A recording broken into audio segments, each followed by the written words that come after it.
Hello and welcome back to Explaining Acro. I'm Ben and this is Cassandra, and today we're going to teach you how to cartwheel to hand-to-hand.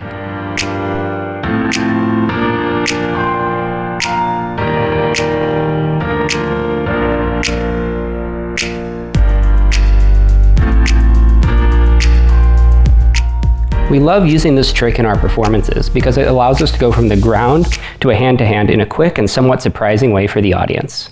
Before working on this skill, we recommend that you be comfortable jumping into and holding a standing hand-to-hand for 5 to 10 seconds with minimal steps. This skill definitely carries some additional injury risk for the base due to the side bending component involved. I'd recommend that you practice throwing either a slam ball or a medicine ball or something like that before you do this with a human in order to build some familiarity with the movement pattern. To build the kind of strength that we're going to need specifically here, I'd recommend performing things like side bends and QL raises in order to build that strength. Other exercises such as suitcase carries and associated variations are excellent as well, and I recommend them in general for both bases and flyers. However, they're going to be a little less specific to this movement. Although this skill is called a cartwheel to hand-to-hand, it's actually a hybrid of a cartwheel to handstand and a kick to handstand. You're going to start similar to a cartwheel position, but then you're going to aggressively kick your back leg up into a handstand. We're going to begin with a kick to handstand drill that kind of mimics what this skill might feel like. So to begin, we want to put our hands on the ground and then start 45 degrees from our hands. So we're at a little bit of an angle. And from here, we're going to kick this back leg aggressively into the handstand position. And we kick. Now that we've talked a little bit about what the flyer is doing, we're going to talk about what the base is doing. So I'm going to start with my legs at about a squat stance, and I'm going to have my right arm, or whatever arm is facing the flyer, kind of glued to my rib cage. From here, I'm side bending towards the flyer and putting a good amount of weight in this right foot. My goal is to have my center of mass be basically directly over the elbow. I do put my arm out a little bit to help guide the flyer's foot in, but before I start to throw, I'm making sure that I'm in this position. Now, this throw is a little weird in that we're starting from a position of pretty severe lateral flexion. The goal is to get as much power as we can from the legs rather than doing a super heavy side bend. So I'm thinking about driving aggressively through the legs and keeping this arm glued to my side. This helps make sure that all that upward force is pushed into the flyer and doesn't cause my arm to kind of wag around in the air.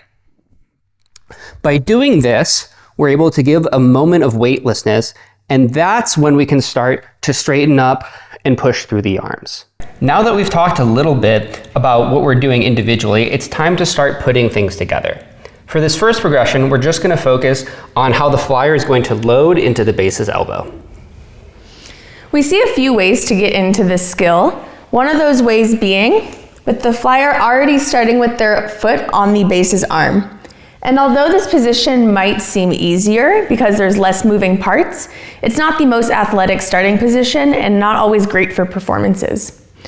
So for today's video, we're going to take hand-to-hand grip, and we are going to lean back, step forward, and then place our foot as close as we can to the base's elbow.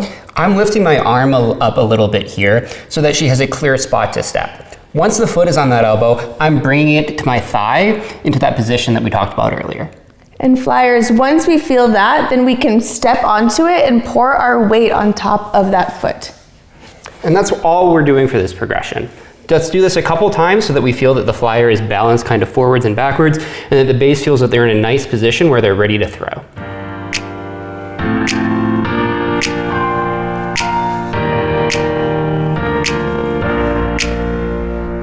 Now that we've started to build some comfort with stepping to the base's elbow, we're going to start adding some height. Bases, here we're going to load in as before, except this time we're going to brace really hard and straighten our legs. We're going to provide a consistent upward pressure through the hands, but we're not going to press all the way to extended. Instead, we're just going to focus on providing a consistent platform for the flyer. For this progression, flyers, this is just getting us comfortable with this throwing position and putting weight into our hands. For this progression, we're going to just go up and then come down the back of the base, never hitting that handstand position. Because there's a few moving parts in this drill, I have a checklist of items that I like to think about. So one is that my leg that I'm stepping on the base's elbow, is nice and engaged. That way they can push up through it, and then at the top I can straighten it and give a slight hop off their arm. I'm also thinking about my shoulders leaning over the base and being engaged, pushing down into their hands, and that'll just help us stay over the base. So we take hands here, we step back, bring that foot to the elbow, engage the leg, lean over, hips come up, and we go down the back of the base.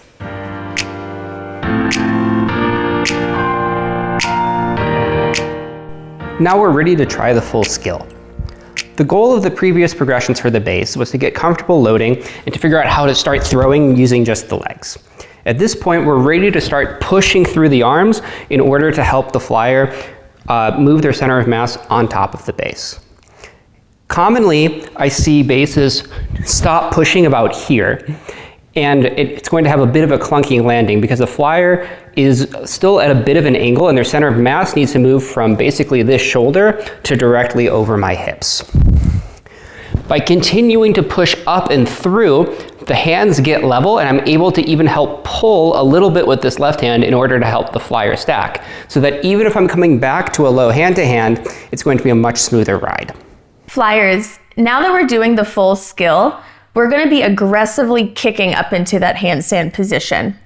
A common error we do see with this skill though is that flyers are kicking too soon or jumping off the base's arm. And for this skill, it's important that we ride that arm as long as we can, and when we feel the pop from the base's legs, that's when we straighten that bottom leg, we kick aggressively with that back leg, bringing us into that handstand position. Another common mistake we see with hitting this handstand position is that a lot of flyers will do straddle pike, and this just happens to pull the weight backwards. So the skill often travels back, or you'll come down behind the base. Another important part of this skill is the shoulders. As we're kicking into this cartwheel to hand, we want to be engaging the shoulders and pulling them tight together. That's going to help the base be able to bring our hands into hand, help us get over their center mass, and ultimately help us stabilize the skill.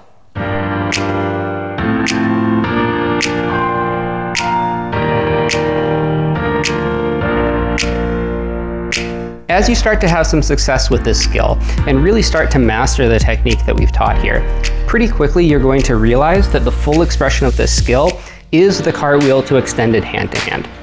At this point, when we're doing the skill together, if we want to go to low hand-to-hand, I have to consciously think about pulling it back down. Thanks for watching. If you enjoyed this video, please leave a like and consider sharing with your friends. If there are skills you'd like to see us cover in the future, please let us know in the comment section down below. And subscribe as always for more free videos in the future. Thanks for watching, everybody. Crap, what was the next line? Please subscribe to the channel. All right, you do yours. No, you got it. No, I want you to do it.